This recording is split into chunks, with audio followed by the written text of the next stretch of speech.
Just as the Australian economy is finally starting to recover from the past 2 COVID-ravaged years, we see the ugly side of the union movement rising up to threaten small business and kill jobs for Australian workers. Yes, the Fair Work Act needs a review and rewrite. It is out of date and changes need to be made to accommodate modern work practices and the rise of the gig economy. But to turn the Fair Work Act into an unfair, union-biased regime, just like the trade unions and Labor want to do, would be a disaster for our economy and a tragedy for lower paid workers. Despite what the unions claim, wages in Australia are rising as the economy recovers. A 0.6% increase in the last quarter works out to an annual rate of almost 2.5%. The Reserve Bank predicts that by 2023, wages will be rising by more than 3% a year. That is affordable and good for everyone. Every business that survived through the pandemic is now struggling with massive labour shortages, supply chain blockages, and the ever-looming threat of inflation and interest rate rises on the horizon. The last thing they need right now is the fear of large-scale industrial action and unaffordable pay claims. For small business, they need to look carefully at the newspeak words being used by union leaders as they bully to get their way. Multi-employer bargaining, they're calling it.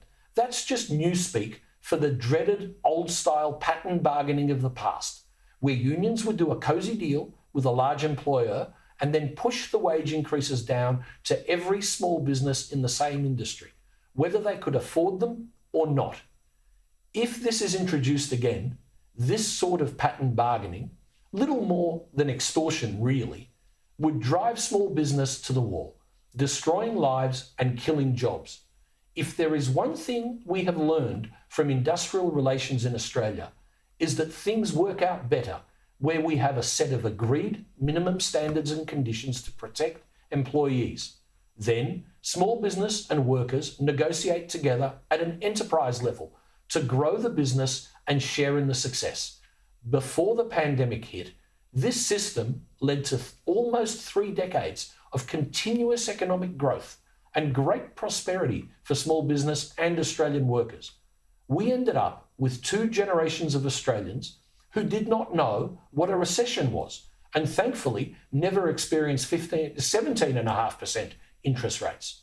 Yes, the system needs to be tweaked, but to go back to a union-dominated system that pits workers against their employers with mass strikes and unsustainable wage increases would harm our economy and hurt the vulnerable workers that the unions claim that they are representing. Let's not go back to the bad old days of us and them.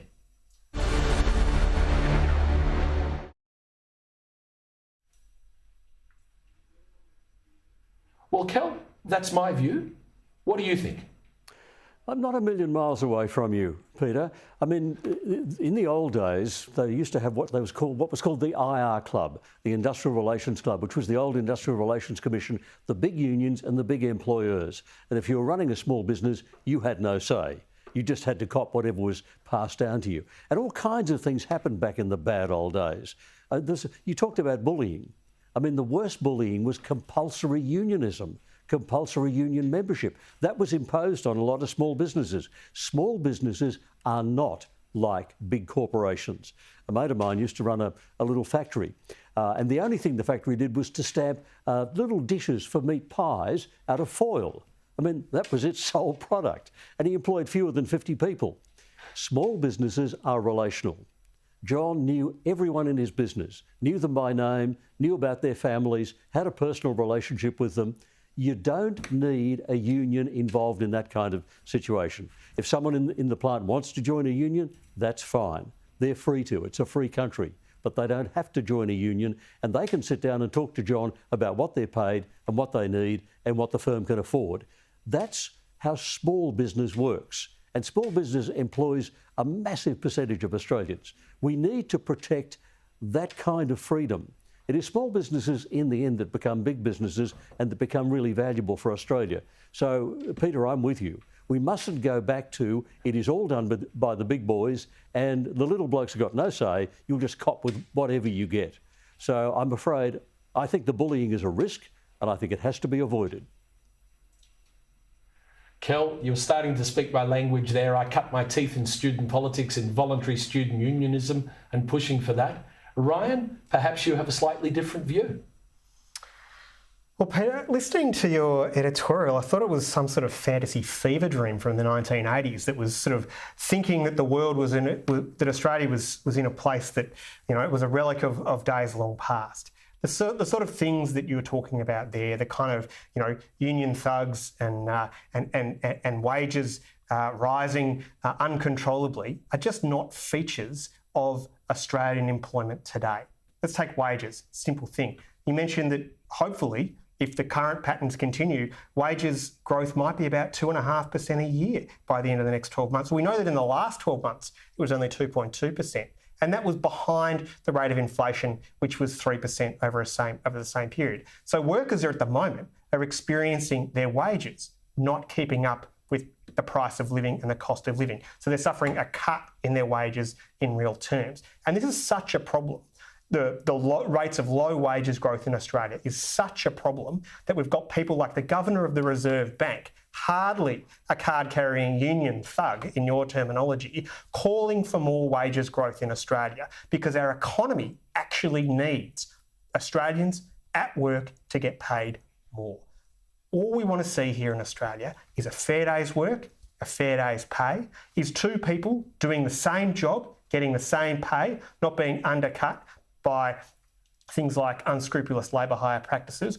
All of that together is not going to in any way lead to the kind of mass wildcat strikes that you seem to be obsessed with, or people right across every industry getting the kind of pay rises that the mining industry gets. That's just not the way our economy works these days.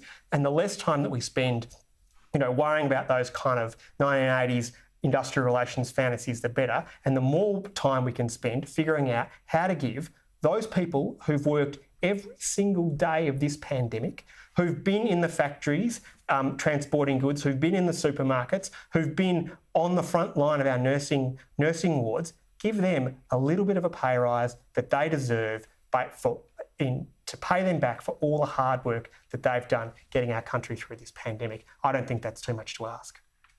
Karina, is there a balance here? Have we got it right? Or should we go back to the old pattern bargaining days and unleash the inflation monster? Let's just have wage increases just for the hell of it and see what happens. Where should we be going? Well, it's not speculation what Labor would do if they were in government. Labor's industrial relations spokesperson, Tony Burke MP, he won't answer the question about whether Labor would change bargaining laws if they were in government. At the moment, I think the system we have at the moment is one that works well and is a fair one. The unions are calling for a complete overhaul of the Fair Work Act. Currently, annual wage reviews are done by the Fair Work Commission. They are independent umpire. They don't hold the interests of the employers or the employees.